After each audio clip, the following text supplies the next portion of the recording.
Hello, everyone. It is I, Pedro Morales, aka the Wingman Max Mercury, and welcome to the 2021 CWO End of the Year Awards.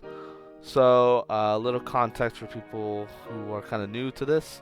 Ever since 2016, I have done End of the Year Awards for the UCT, and this is the first time I'm doing it in video format. Ever since I've started doing videos, I've gotten a little more comfortable with putting the stuff out here on YouTube, and I thought, hey, a lot of people are doing stuff for UCT Return Week, and I thought, you know what, this is gonna be my contribution. 7 videos, 1 day for every week of Return Week, and this is the first one, which is Women of the Year, and along with that, the top 25 women. So I don't want to spend too much more time just go rambling on, because I got 25 women to go through, along with like the stuff that they did in the year to warrant their placement on the list. And most of this will just be in celebration, so I won't be like, oh, why are they not one rank higher or anything of the sort. I'll just go over like the big moments that they've done in terms of like matches, accomplishments, and extra stuff, which you'll see in a bit.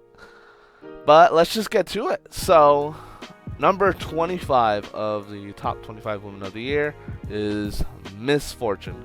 So Miss Fortune barely squeezes on to this list. I had to make some cuts, or at least make adjustments to the list, because there are some women who end up like on like the draft of this list, and I feel like there are other women who maybe didn't get points this year, and I felt they should be on the list, so I made adjustments.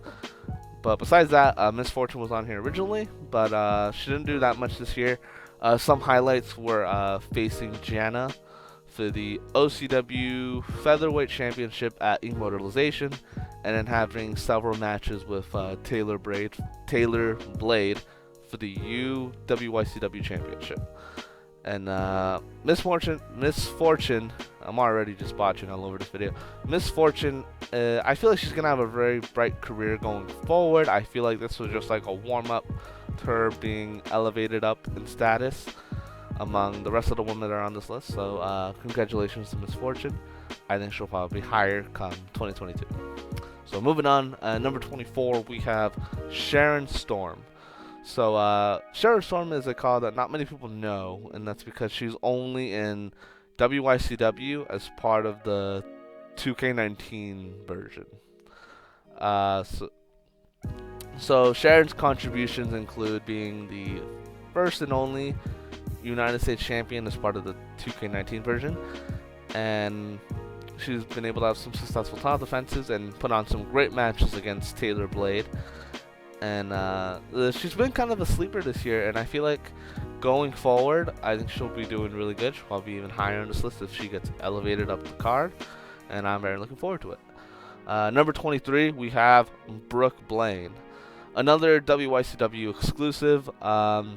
Brooke kind of dropped off this year compared to 2020, because after losing the WCW Women's World Title to Kiara Doom, and then losing her rematch, she kind of just like faded into obscurity a little bit.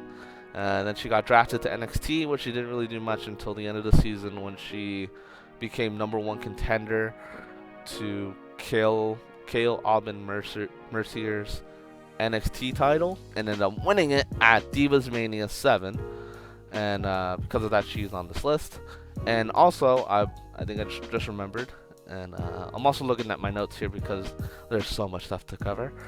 Brooke Laine also led Team SmackDown to victory at Survivor Series, beating Team NXT and then Team Raw in a Gauntlet Survivor Series elimination match, where it was Team SmackDown versus Team NXT, and then the winners went on to face Team Raw, and then Brooke ended up being the sole survivor. So that's a huge achievement right there. So moving on, number 22, Riley Robin. Yeah. To people who know me, they know I don't particularly like Riley Robin because I am a Trouble stan, and no, if anybody's a fan of Trouble, you gotta hate Riley Robin. That's like rule number one. But Riley Robin made this list because of her feud with Trouble and also winning the XWF Ceremonial Championship at Paradigm Shift. And then, she also has her matches with Trouble, losing at Absolution 2. That's still a plus because it was still a great match and it was the end of a great feud. So moving on, we have number 21, Katie. So Katie is one of the 2 women on this list that wasn't originally on the top 25, but I felt it made sense to include her because of her achievements as WYCW champion at the beginning of the year, and I feel like it would have been wrong to exclude her. So Katie ended up having a great reign, that having the most defenses with that title, 11, and her reign concluded at WYCW SummerSlam, where she dropped it to Jenna in a 5-star match rated by myself and Hernan, who's also part of the CWO. And then she went on to have another great match, her rematch for the title against Kat at, I think it was WYCW. I don't remember the pay-per-view. Yeah, I don't remember it. But it was still a great match, and it actually ended up writing Katie off for the year. So we didn't really see her that much until the 2K19 version. But Katie had an amazing run with the title, and it carried over from 2020 until 2021, and I feel like it made sense to praise her for what she did with the title. And then number 20, we have Serpent.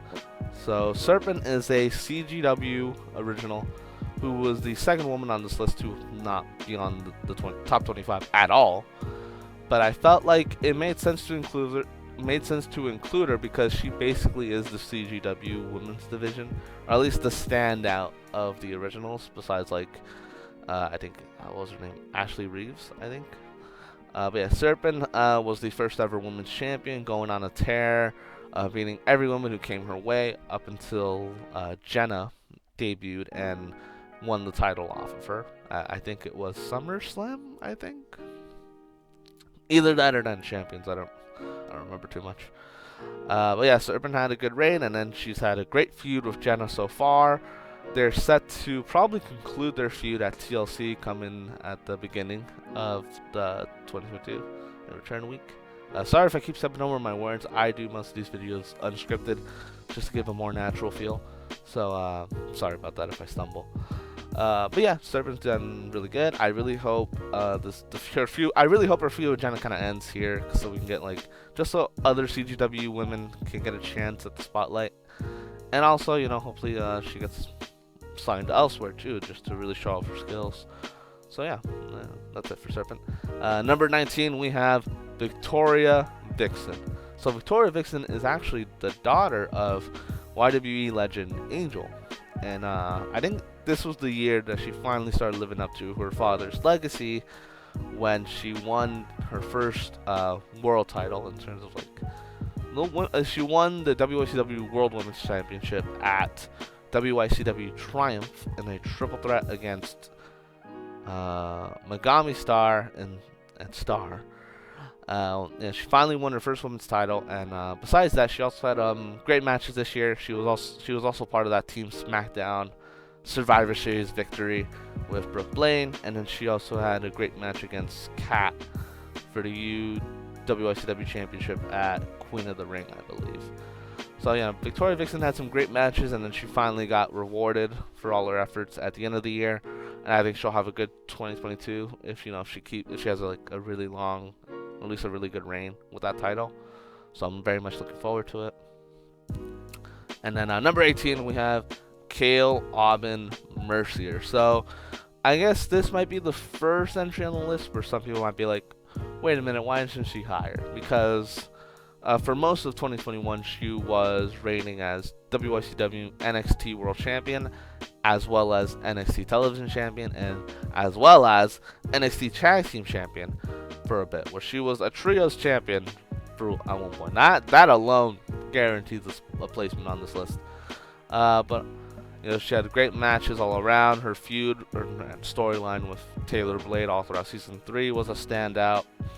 I guess for me, one of the reasons why she is probably higher, and even though I said I wasn't gonna go into this, but I don't know. I guess I'm just not a fan. I feel like Kale and Taylor kind of took up too much of the spotlight in terms of the NXT roster.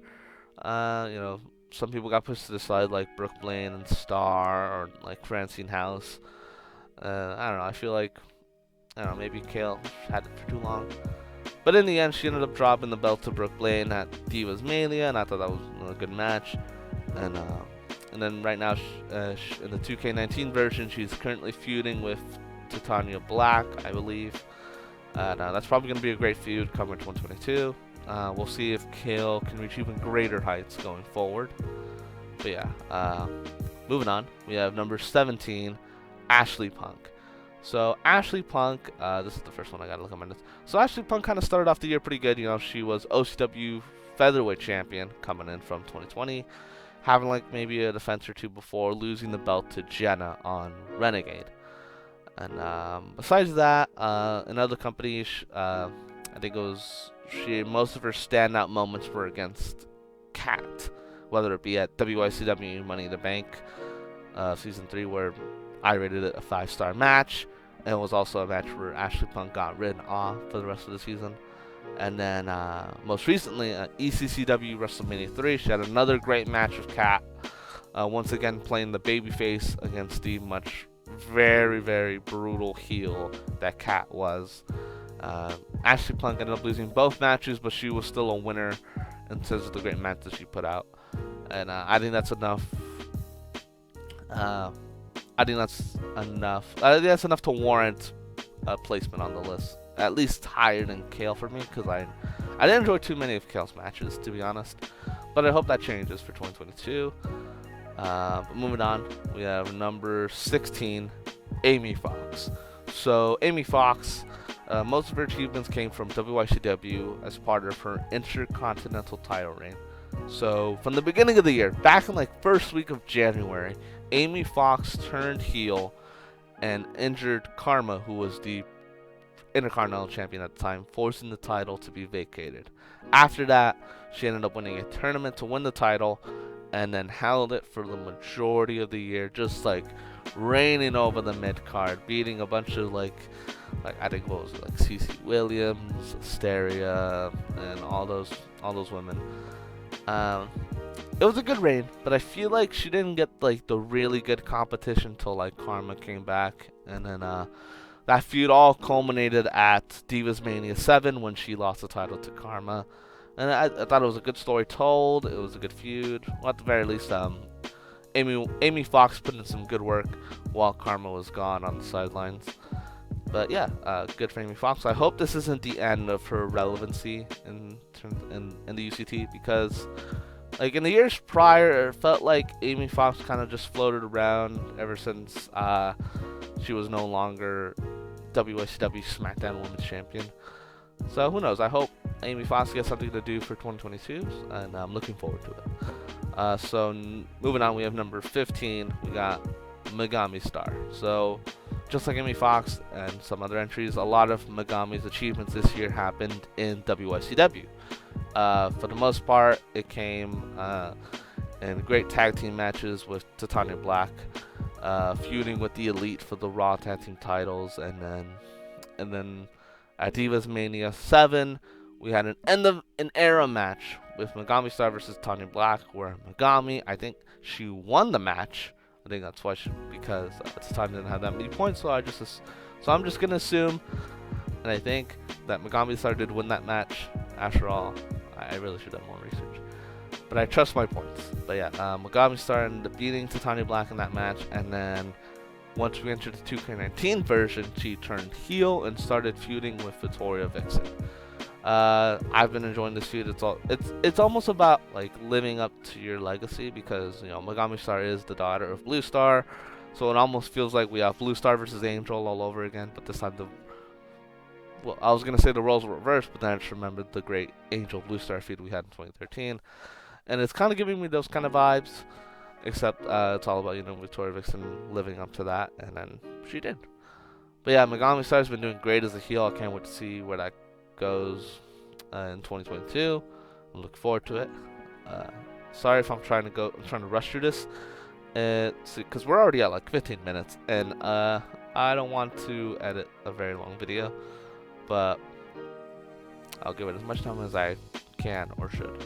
So moving on, I think from here, we got a lot more to say for the entries. So number 14, we have Mia Suzuki. So Mia Suzuki had a very interesting year, and by interesting I mean kind of funny, but also by funny it's also very fun, because for one, I might as well address that early in the year, probably one of her biggest highlights was being the number 2 entrant in the OCW Women's Royal Rumble and the Women's Gladiators Gauntlet. And that happened unplanned apparently, but it was one in a million odds. And it was amazing. She did great in those matches. And then elsewhere, she entered the Mixed Match Challenge with Justice, competing against other women and achieving some victories in there against some losses. And then another highlight of hers was being the EWF Empress Champion, being able to retain the title against Shannon OConnor at Vengeance. And, Mia's had a good year. Probably not as good as her debut year, but I feel like Mia's going to have more opportunities coming in the future. I'm looking forward to it. So, moving on, we have number 13, Banshee. So, Banshee kind of dropped off from 2020, which was her debut year in the UCT. Because, at the beginning of the year, Banshee entered as XWF Women's Champion, but ended up losing it to Belmore at the main event of Eye for an Eye in a 5-star classic. And then from there, she kind of entered into a feud with Karma in XWF.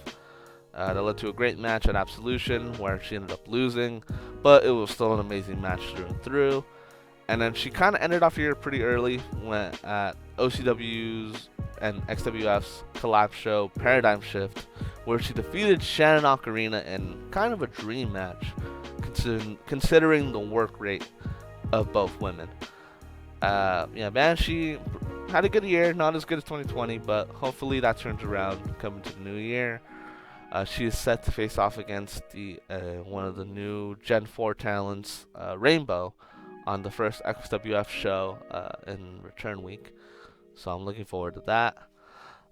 Moving on, we have number 12, Sue. So Sue is basically our Trish Stratus of the UCT, in that she is kind of a legend. She was the first, really good female talent that stuck throughout generations and ended up getting elevated throughout the years.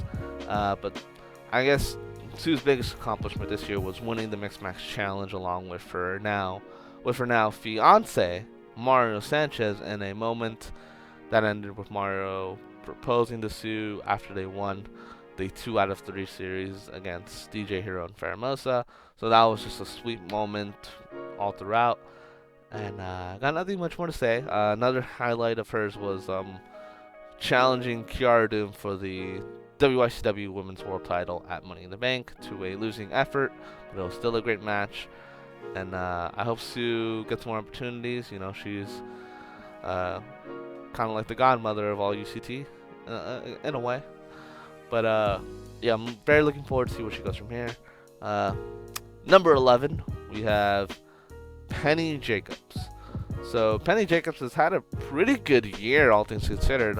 When I was making this list, I was kind of moving Penny Jacobs a couple placements, and then because I wasn't sure how much she accomplished this year, but she had some pretty good stuff that kind of went under the radar. So for one, she ended up winning the OCW NXT Women's Championship against Skyfly on a OCW Renegade, and ended up having 2 successful title defenses against Theramosa at Immortalization and Soraya Knight at Paradigm Shift. And then other than that, she had I think she competed on Shockwave throughout. She, even though she wasn't in any major feud in XWF for this year, she was still relevant on TV. And then she also had her Mixed Match Challenge run along with her father, Mike the Viper Jacobs.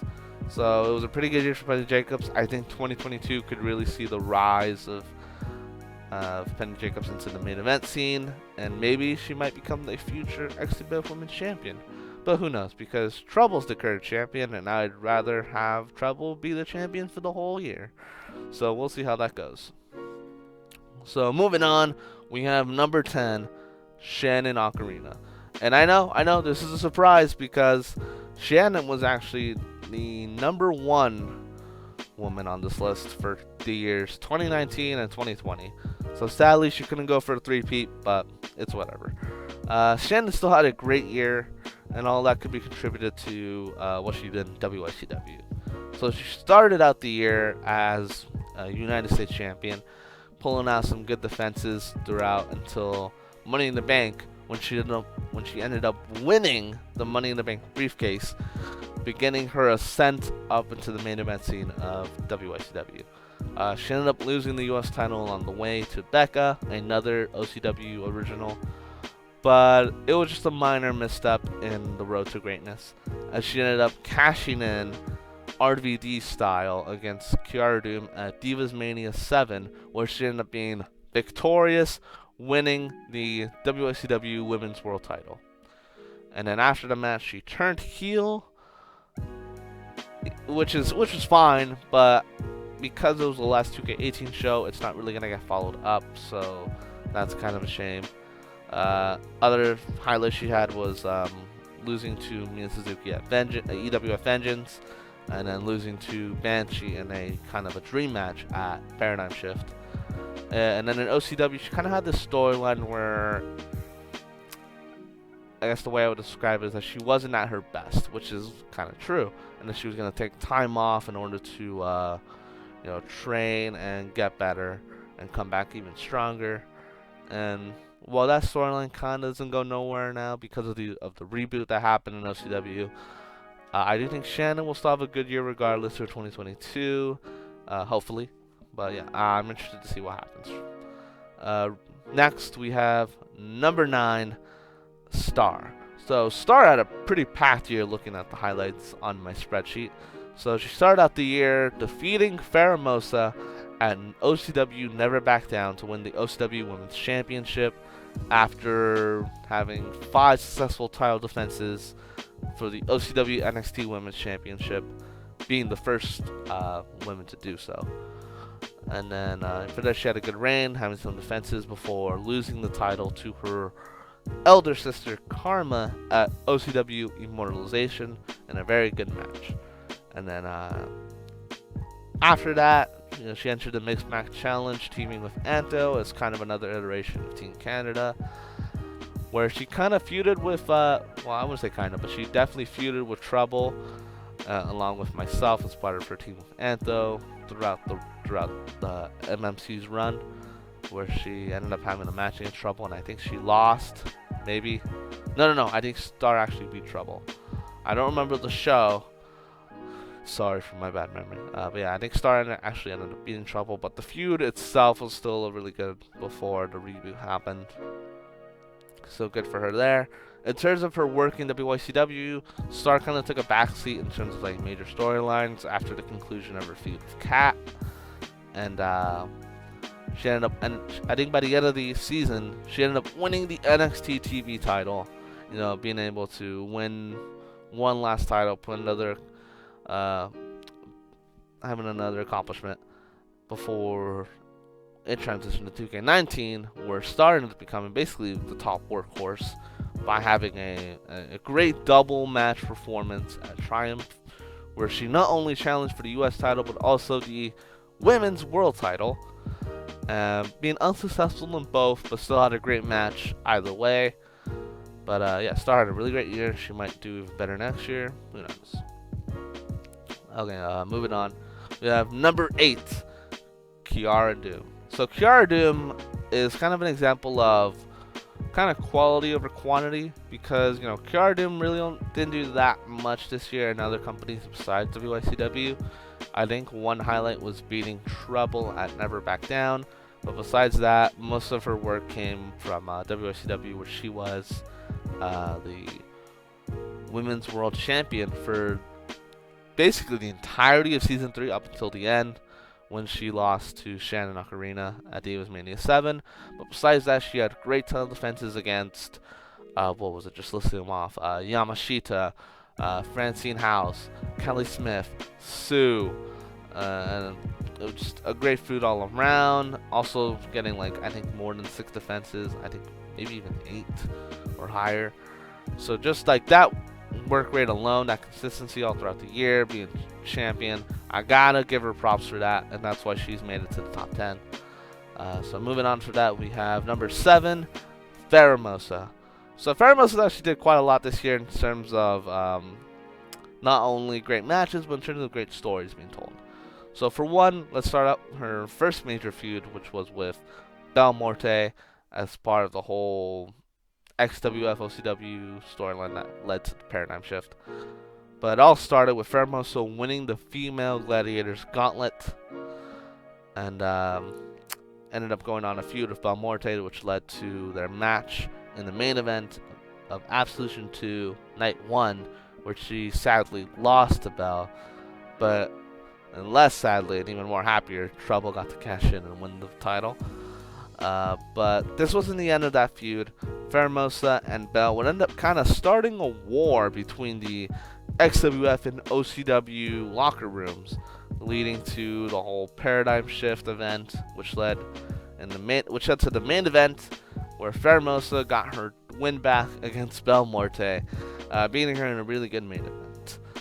Besides that, on the lead up to that feud, she had a string of main event victories across 3 Shockwaves, and then overall, Theramosa had a really good year in terms of quality.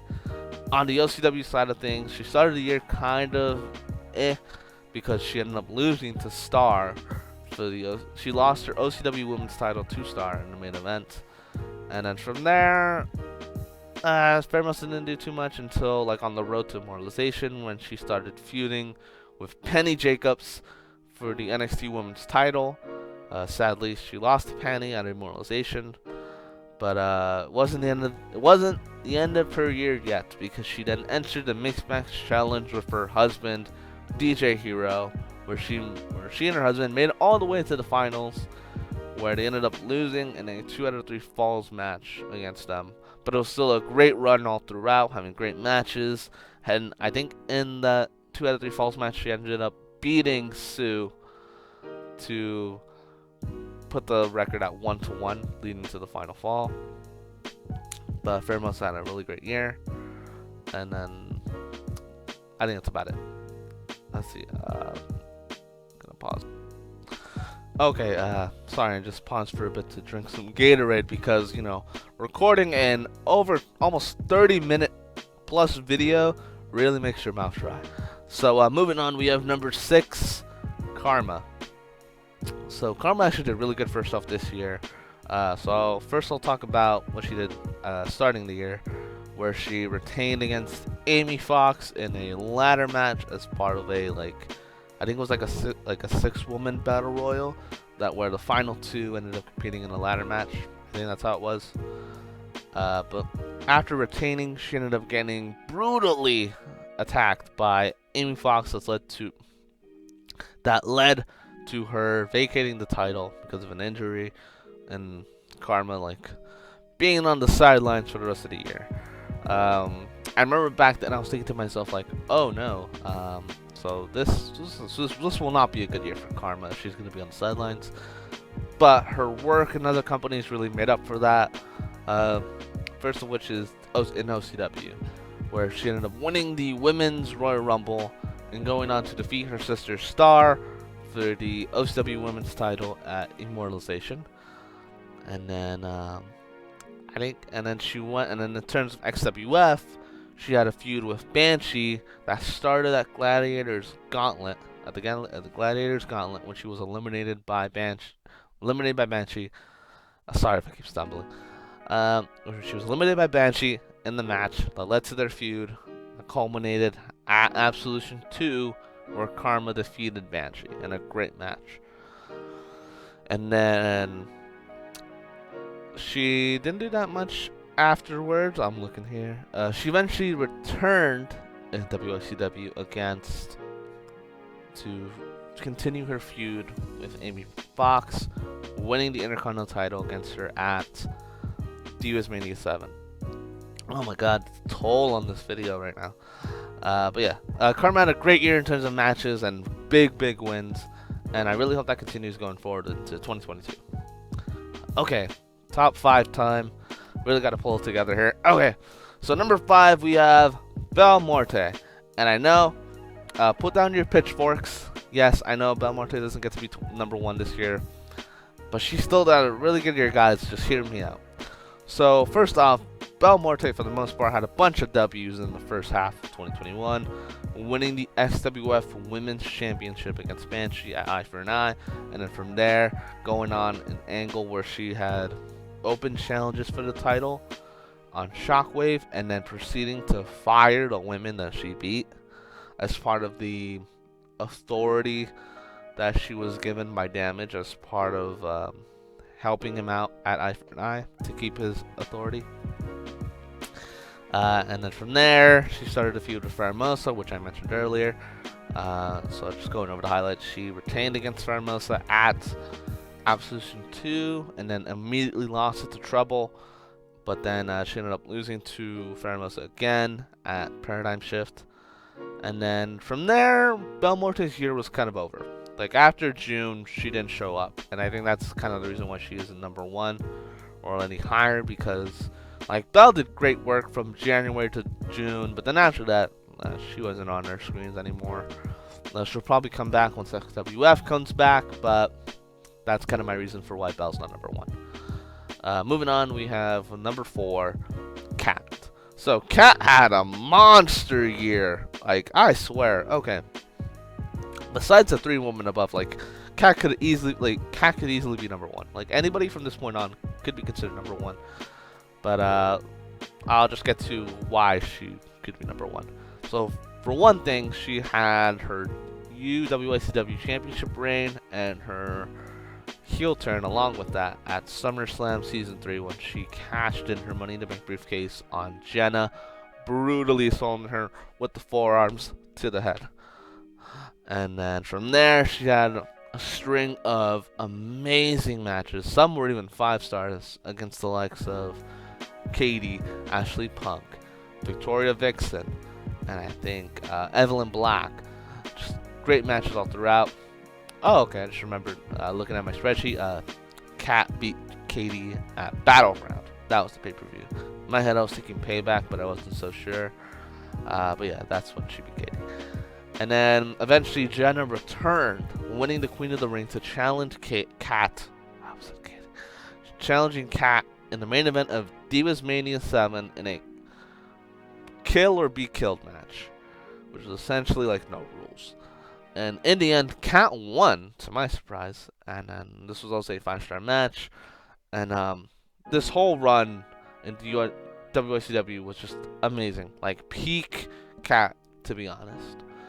Like after being like solid babyface for the last like probably 3 years, she kind of returned to her roots a little bit, where she was just a brutal heel, just destroying anybody in her way, so long as she could keep her title, and that was just amazing. And then other stuff, she ended up winning the ECCW World Women's Championship at WrestleMania 3 against Ashley Punk. And then from there, I think that's kind of it. I think she still appeared on OCW and XWF, but nothing too major. Because I think last year she had her feud with Charity, but it wasn't really prevalent this year. But yeah, Kat still had an amazing year, fantastic even. But I think there was 3 other women who just was a little bit better. So moving on, we have number 3, Taylor Blade. So I'm gonna be honest, I was not a fan of Taylor Blade initially, because when it comes to cause or just even real life wrestlers who start with like an undefeated streak and just beating people along the way, like it gets tiring eventually. It gets boring to me. Like, where do you go from here? Like, I feel like, once the streak is over, where do they go from there? Like, do they just stay at that level, or do they just ascend the card after that? And right now, this was the year where that question was kind of answered, because Taylor spent the year as NXT Global Champion, beating anybody in her way, and actually never losing the title at all. And most of her moments this year involved Kalealban Mercier, where she was in a feud and team with her at one point, where they ended up winning the NXT Tag Team titles at SummerSlam Season 3 against the Asian Invasion. And then that feud kind of persisted all throughout Season 3, where she ended up losing to Kale in a match for the NXT Women's title at Queen of the Ring, and suffering her first loss ever. And then from there, Taylor Bade retained the title at Divas Mania 7. And then we moved on to the 2K19 version, where she was immediately the WYCW champion, where she was crowned champion like in 2020 as part of the 2K19. So she continued her reign from there, going on to have great defenses against Miss Fortune, Sharon Storm, and even Trouble. And right now she still is the champion, and I think she'll have a great reign going forward. I can't wait to see who ends up taking the belt off of her. But right now, Taylor Bade had a great year, and the reason why she's higher is because I think Mike House finally won me over in terms of Taylor Bade, in terms of her performances and just like storylines as well. Because I think initially she was kind of just being a dominant champion who would beat anybody in her way. But yeah, that's about it. Moving on, we got number 2, and we have Jenna.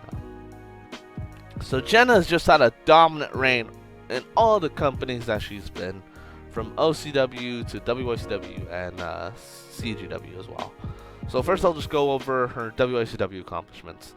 So after finishing a feud with the Authority, Jenna was finally free to challenge for the WCW Championship against Katie at SummerSlam Season 3, where she won the title in a 5-star classic, and then immediately getting cashed in on by Kat, getting brutally injured in a very surreal experience when it first happened.